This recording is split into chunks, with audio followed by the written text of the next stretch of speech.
Hello artists, this is Mrs. B. Welcome back to Umaarteng Penmanship. For today's video, we will be painting basic leaves like this.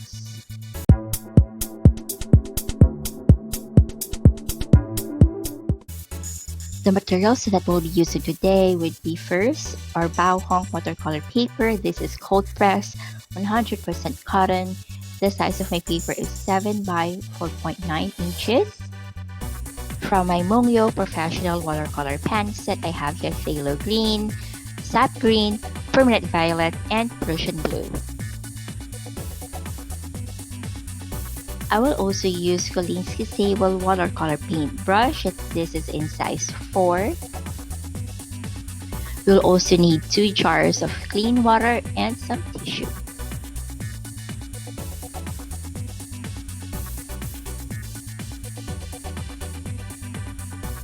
Let's start with sap green. I will be getting sap green and I will press my brush and then go heavy stroke and then slowly lift my brush going up.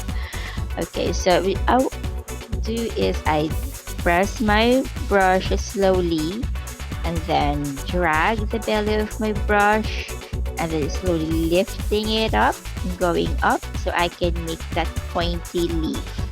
And I do that several times. You can also do this going to the left or going to the right. You can also do it from the top going to the bottom. So practice this basic leaf.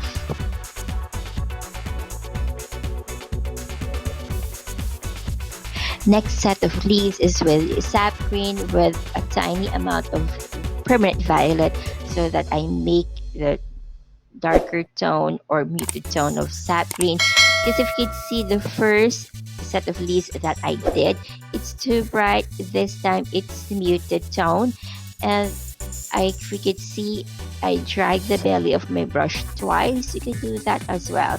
You could also leave a little space at the middle as a style or whatever, but I will also add more details at the end before we finish this video. I did not drag the belly of my brush too long at the end so that we make a pointed tip but then shorter than the first one.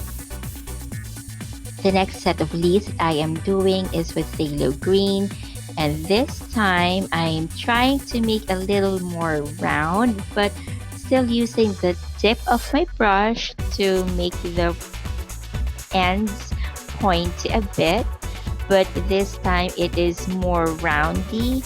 I'm trying to make it round, but yeah, it's like that. That's what I do, is just dragging the belly of my brush. You can make it longer, you can make it shorter, as long as that you practice these strokes, because this is one way to release my stress and a lot of things that I do. And also this is one of the strokes that we mostly use in watercolor painting. It's just playing with your brush and with the paints that you have. So if you do this, you can make a little bit roundy, or you can make it more pointy at the end.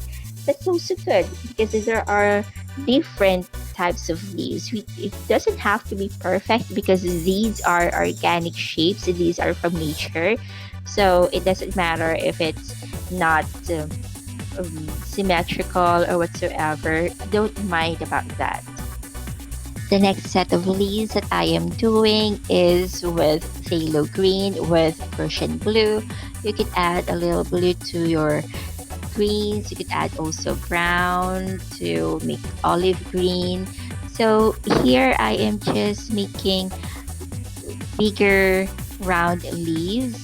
You could drag again the belly of your brush, make it a little round this time than the first set of leaves that we did, and I'm making it bigger. Using just the belly of your brush, you can make big leaves like this. You could also add different colors. You could also add a little brown, dark brown also. You could add it, or a different color or shade of blue to your leaves. The next set of leaves that I am doing is with sap green and with a tiny bit of permanent violet. So I make a long stem, then I will add leaves on both ends, left and right. I'm making it a little pointy at the end. Using the tip of your brush, you can make tiny lines like that. You can drag your brush using the tip of your brush and using the belly of your brush to make it wider.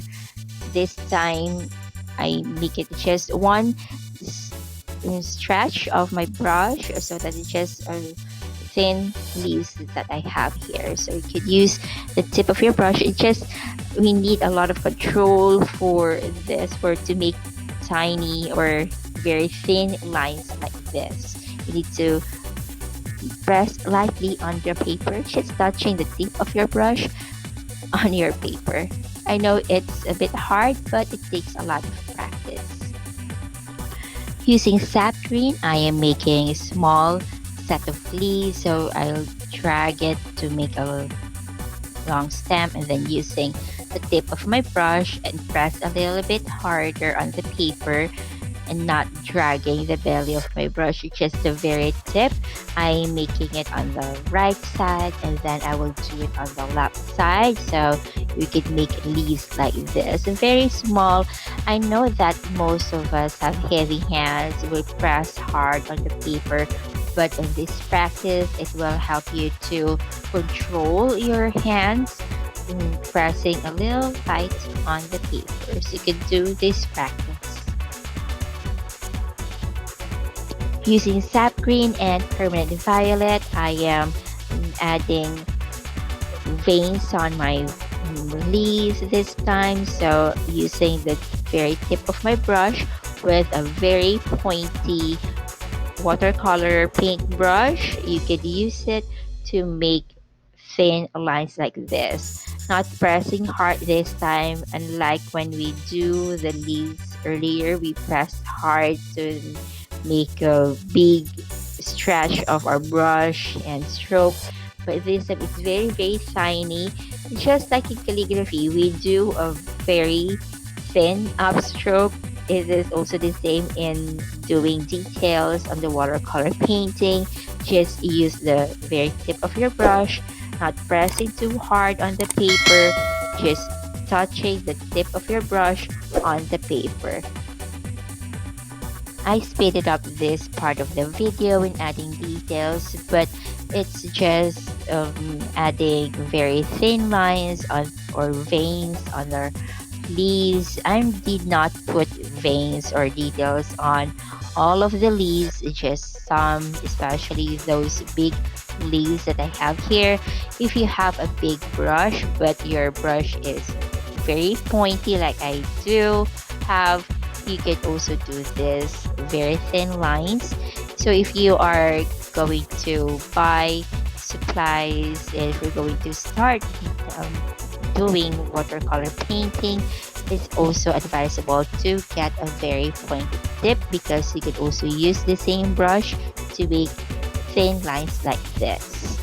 I hope this video helped you in painting leaves, and if you like this video, please hit the like button. Remember to subscribe to my channel for more watercolor painting, calligraphy, and journaling tutorials like this.